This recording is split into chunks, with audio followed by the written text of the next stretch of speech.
Hey guys, Reaper here to give you another walkthrough guide of City of Ash 2 Veteran Post 1 Tamriel update. This is something that myself, Silent Assault, Sir Noodle Nugget, or Lou, whatever he's going by these days, and also Steven Tight Buns, whatever he's going by, Vivid Colt, whatever. This is something that we wanted to do for you guys. People expressed difficulty with some dungeons, and when we get together, this is how we run said dungeon, whether it's City of Ash, Crypt of Hearts, whatever it is. We'll be posting a video of each of those Veteran 2 dungeons. Now, you may see something different on screen from what I'm explaining in the mechanics. Just note that this is not the, end-all way to do it. If you have a better way to do it, I suggest comment below. Let people know there's more than one way to skin a cat. So, take from this video whatever will help you. That's what it's here for. Those three in front of it look formidable.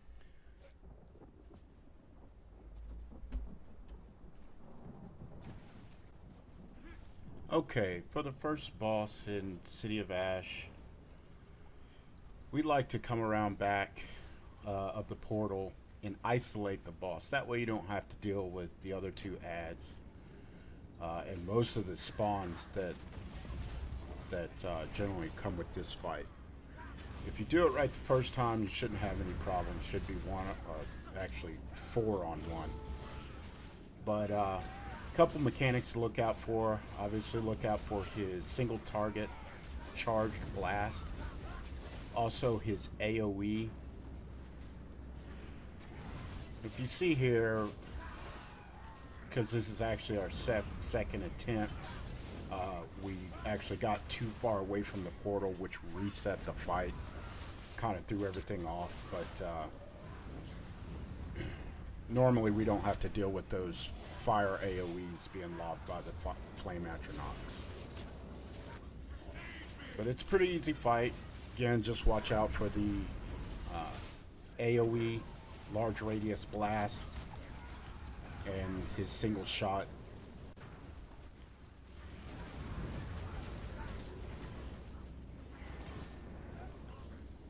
For all you new tanks, make sure when you're tanking, you grab the boss, turn him away from the group, so most of his strikes, anything that can be aggroed, is going towards you and not the rest of the group. Then we just we go after the two ads that come with that boss. We generally go after the archer first. He hits the hardest most of the time, and that's just kind of a general rule of thumb in most gameplay.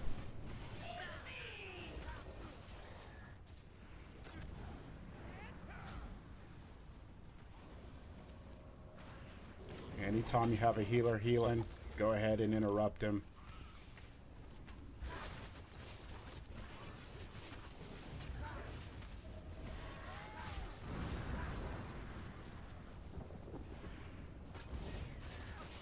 No real mechanics to speak of on these two ads. They like to jump around a bit, so you're going to have to chase them.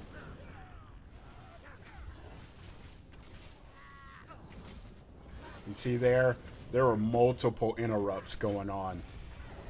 Don't just leave it for the tank to interrupt. Due to everything that's going on, he may not see it.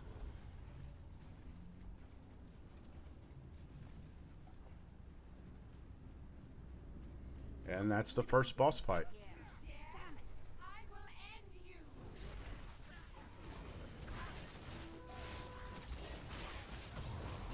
Alright, for the next one, you're going to have to clear out these ads to get to the actual boss fight. So go ahead and do that.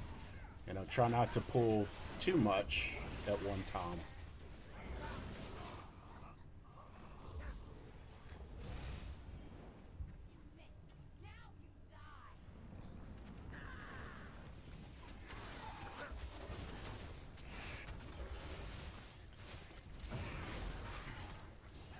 and just know you're gonna have to know your team, knowing what you're working with. You know, we have multiple tanks in our guild, but they have different builds, so they do things a little bit differently. You know, with Silent, basically the first ad that he pulls, we usually jump in behind him because as they come in, he usually CCs them, and we know that we can, you know, he can do that. But some tanks don't have that ability. If you're running with Kendra, she's a great tank. Then she doesn't have that ability to CC everyone as they come in. She's going to have to gain aggro by puncturing them each. So give her a little time to set everything up for you before you jump in there. Otherwise, you may end up dead. For this boss, there's not a whole lot to it. She's going to spawn a couple of ads, excuse me. And we really don't do anything special. We just keep DPS in the boss, putting AoEs down, and they usually end up just melting along with everything else. So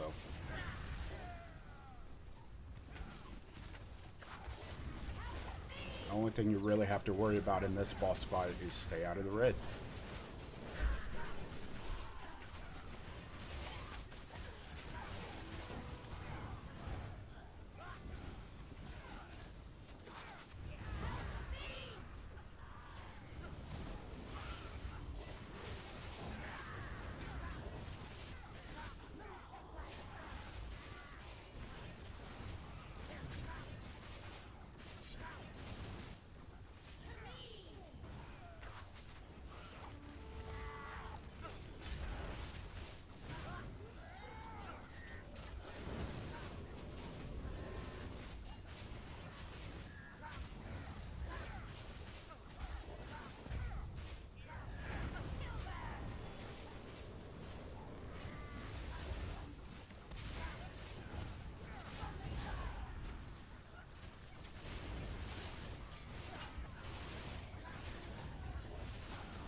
The next boss fight is the Fire Maw. This one can get pretty complicated. One thing, the biggest mechanic I would say, other than the regular, you know, just like right there, the stomp was directed at the tank and away from the group. He also has a fist pound that will be coming up soon. But this enemy spawns ads behind a health gate. As you see there, at about 75% health, ads come out. While the tank is has the aggro of the boss, the DPS need to go and take out these ads. Everyone needs to stop DPS in the boss, because if his health continues to drop, the next set of ads may spawn before you get the first set of ads under control. So you see there, Silent started gathering up the ads when it was manageable, so we can get back to damaging the boss. And because of the AoEs that were on the ground, the next ad group is coming out. See, if we didn't get those ads cleared up soon enough, we would have been in big trouble, because we had basically had 2 spawns of ads on us, you know, with the boss running around. Not good.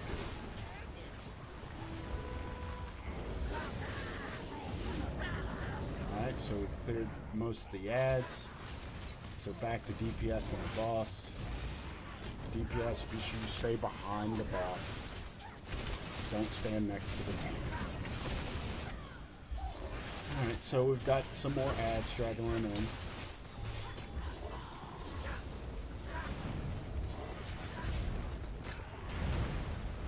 And we get that under control and back to the boss.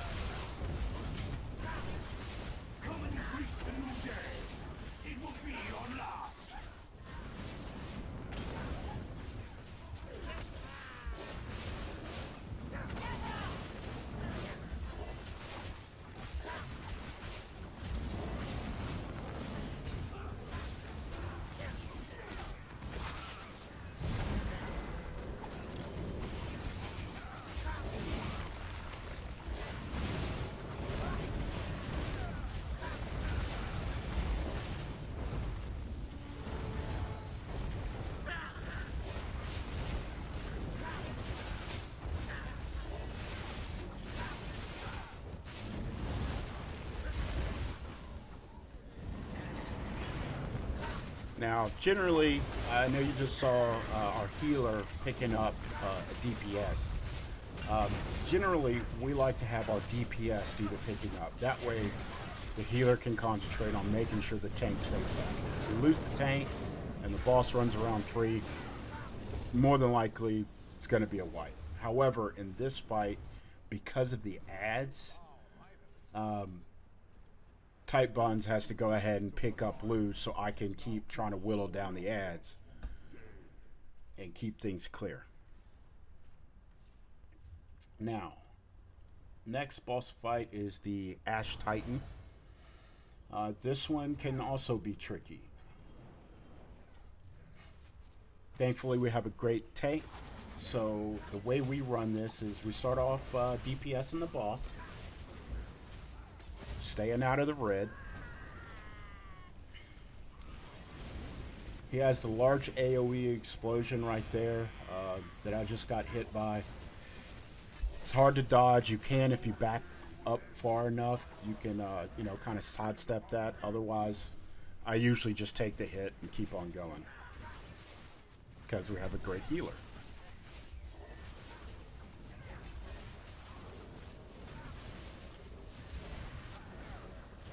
Alright.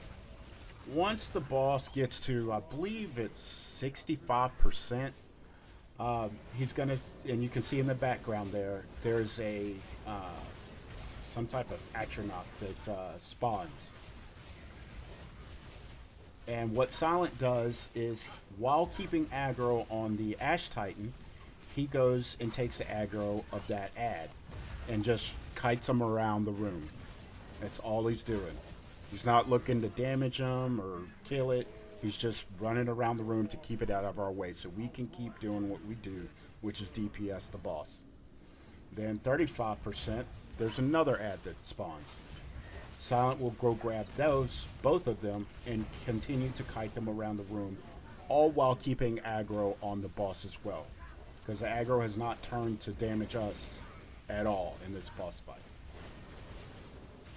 So we just keep DPSing. He loses one of them there. It's okay. And the boss goes down.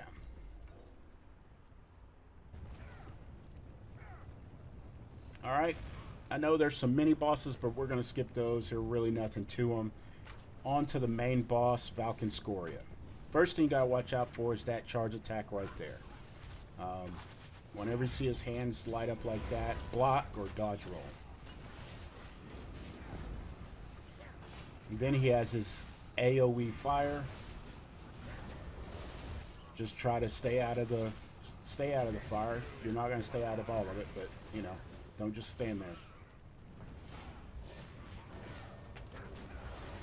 Now this boss has a mechanic where he's going to hop platforms at a certain health. So once we get him down high enough or low enough, he's going to run to the center. And he's going to destroy that platform. You got to move. He's going to teleport. Now, when he comes back, you can see here, he's mitigating a lot of this damage. What you have to do is get the atronachs, which is Silent's job. Our tank is gathering up those atronachs, putting them in the middle, so we can AoE those atronachs down. Once they're all down, Falcon Scoria takes the damage, the normal damage.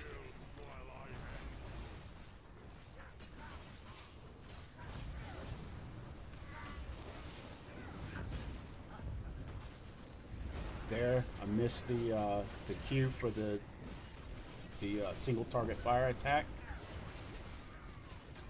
and I believe so did Lou.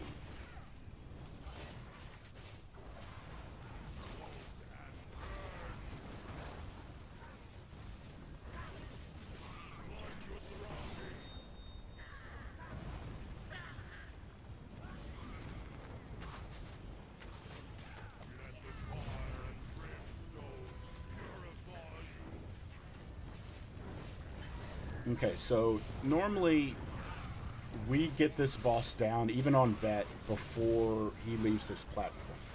But since Tamriel won, you know, they've buffed these bosses a bit. And this one's pretty tough to get down on the 3 platforms. We actually lose. And I'm sorry, this is also with the tome, so we lost 2 platforms already, plus the 2 once we started the fight. There's no platforms left after this one. No worries. Have a place in mind where you want to go, so everyone goes to the same spot. Once he goes to the center to destroy this platform, make sure everybody goes to the same area. So we're just going to back up on this little thin strip of land. Going to try to pull them in so the DPS can do their thing, and we're just going to keep going. The healer pretty much is on heal duty at this point. He's going to be healing. The tank is going to be trying to DPS and aggro, and the DPS are obviously DPSing. And we get it, just in the nick of time. And that's the City of Ash II Vet.